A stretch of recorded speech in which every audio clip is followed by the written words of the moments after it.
time I've been doing. We'll just do the best we can with on a day like today. Well, I was kind of hoping there would be more fog this morning because, what's the San Francisco area without fog? Everything sort of builds up on your lenses, and you need windshield wipers on your glasses, which these Rudy projects don't have. These are beautiful glasses, but one fault, no windshield wipers. Anyway, I'm gonna get busy here.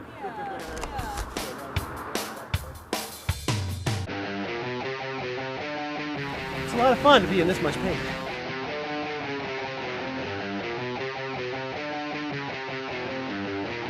Because you do it for love.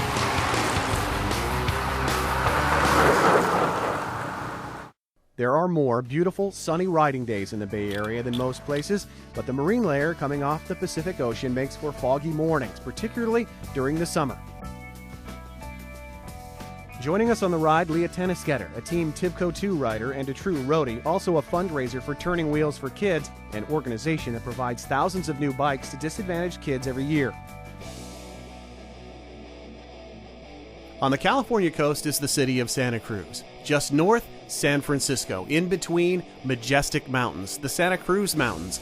Endless summits, majestic views, mind-blowing nature virtually everywhere you look. So we start out at Cañada Road. Kyle's plan has us rolling through Woodside to meet up with Old La Honda Road, 7.3 miles, an average grade of about 7.5%. Once we summit, we glide down 84 through a gorgeous canyon through the town of La Honda. We'll split off at Pescadero Road, then link up with West Alpine and climb. 7 miles, 1,800 feet up. Then we'll summit once again and fly down Page Mill Road on our way back to Cañada Road.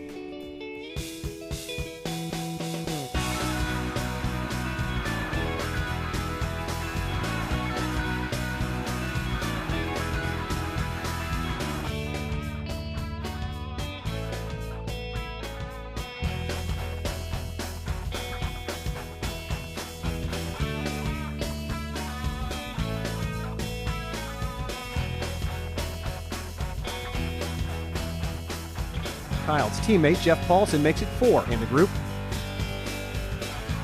Our route takes us through Woodside, famous for its equestrian trails, throngs of bikes on the weekends, and mansion estates for people with more money than most countries, like the Oracle of Oracle. Larry Ellison's house. Sure, Ellison can buy Old La Honda, but let's see him ride up it in 30 minutes or less. Yeah, billionaire, tech CEO. You bet one, you bet them all, you know what I mean? Old La Honda is a local icon at 3.4 miles and over 7.5% grade. Some parts are even 15%. It's a leg breaker if you're going for time, 1,300 feet up.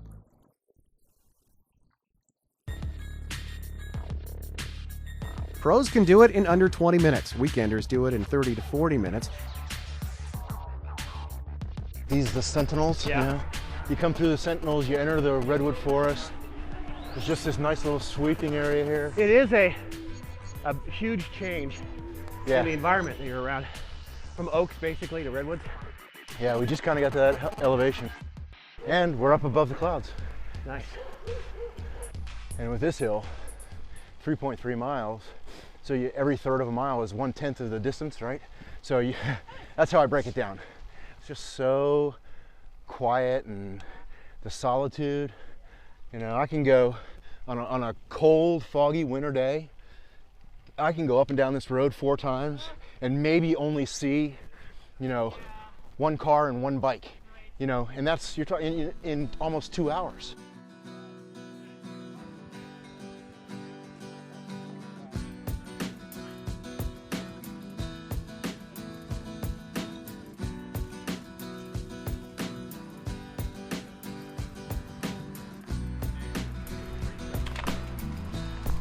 Yes, okay. Waiting for us at the top, my cycling coach Dimitri and the crew. A casual pace, but still hard. I try to regain my composure. It really is a hard climb at any speed. Dimitri knows that. Why you sweat? It feels like flat. I know. For them, it was. I'm frozen inside.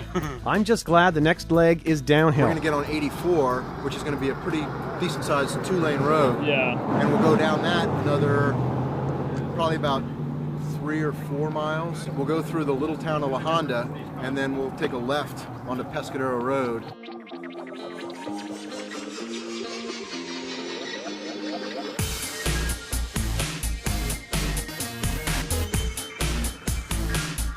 As hoped, the sun welcomes us for the first big panoramic view.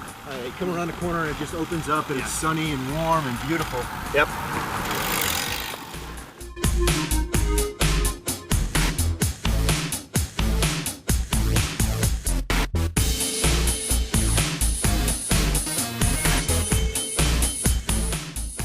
We get on Highway 84 heading toward the ocean through the historic town of La Honda.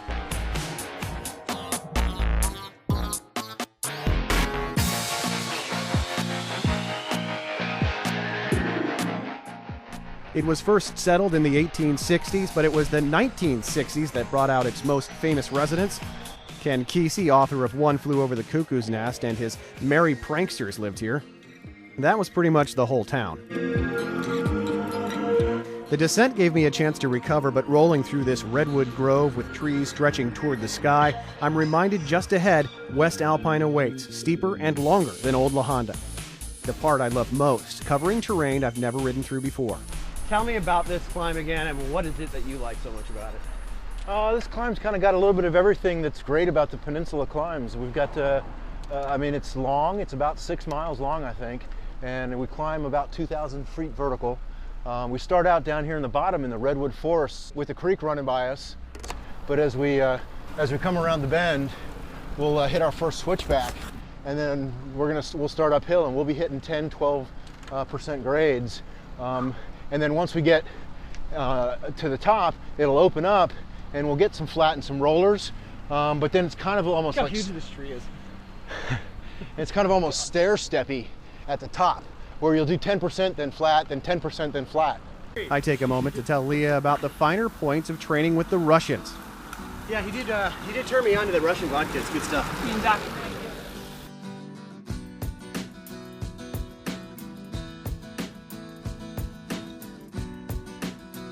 As the kilometers kick over, it's getting steep, very steep. The lactate burn in my legs has me falling off the pace. Now I'm starting to worry. The host is not allowed to die on the first show. So I fall back on the old rule. When ascending, it's best to ride at your own pace. I know it's a 6-mile climb. And I don't know actually how far I am. But you'll notice they're having nice, friendly chats up there. And they're ahead of me. How hard am I actually riding? Huh? Well, my cycling coach thinks I'm circling the drain, so he's offered me a tow. Fortunately, I speak Russian. I don't want rest. I want finish.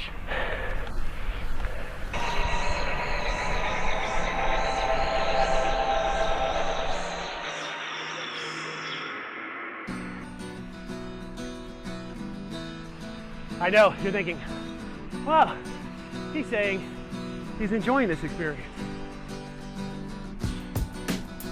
It's a lot of fun to be in this much pain. I mean, I'm okay, I feel okay. But it's like the tempo, I gotta labor up the hill to make sure I can make it. Kyle drops back to encourage me a bit and let me know the end is near. We'll come around a corner and you can see down to Monterey Bay, you can see the Pacific Ocean. It's just an awesome view, it's just incredible view. The Pacific Ocean to the west, Monterey Bay to the south. Where we hit that stop sign and went left, if you go right, that road dead ends at actually Redwood State Park, which is a really cool place, and it's got like the oldest redwood.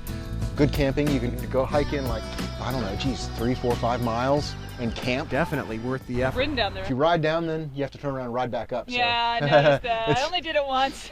You ready? Yeah, let's go. Let's do it. And the payoff is the Page Mill Road descent, wicked fast with some rolling sections. Get some speed. Page Mill Road takes us back to the Bay Area side of the Santa Cruz Mountains. A challenge in itself going up, but going down, it's a mix of steep sections, rollers, and sharp turns. Awesome.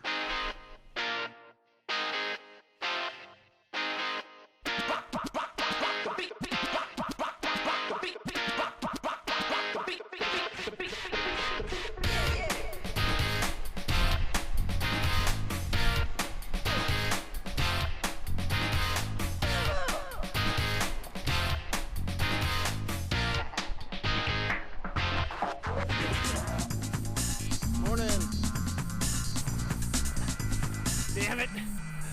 Wrong gear for this.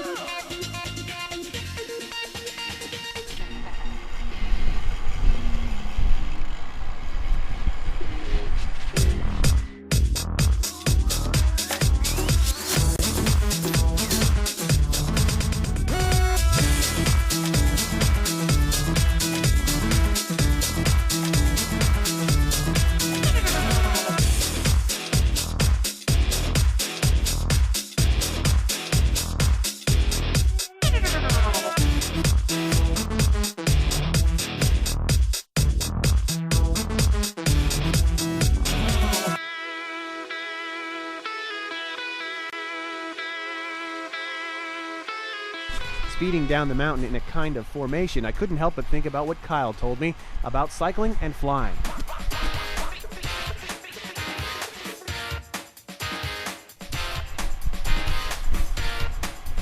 It's a different type of flying. I mean, obviously it's more two-dimensional.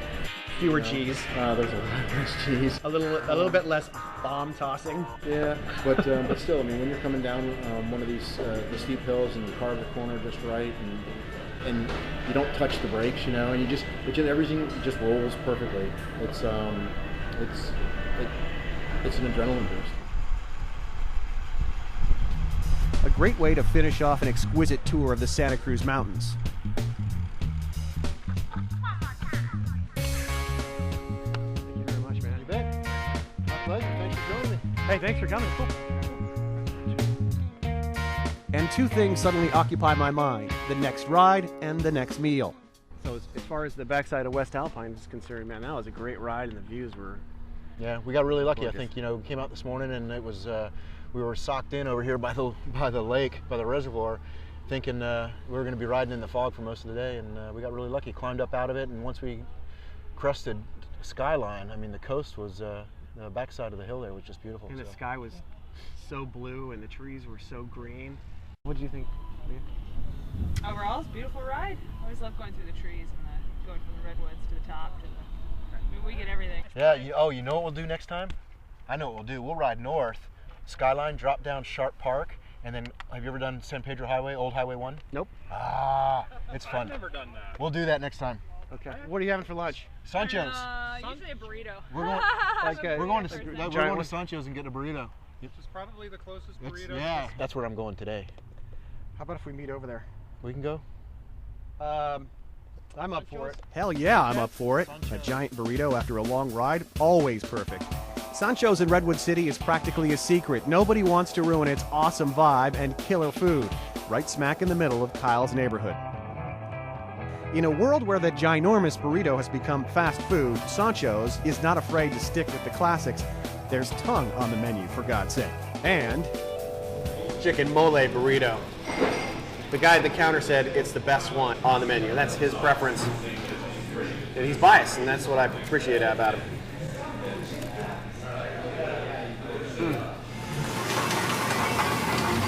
a hungry biker will eat anything. A cyclist indulges to stimulate the senses. This sweet and savory blend of chilies, garlic, onions, and nuts, and cocoa is the national sauce of Mexico.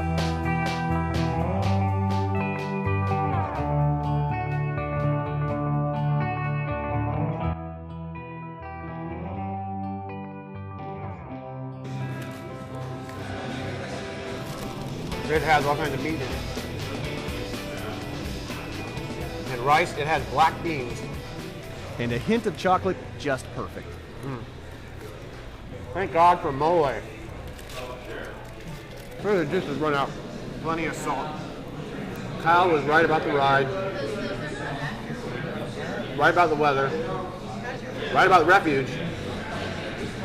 Definitely right about Sancho's.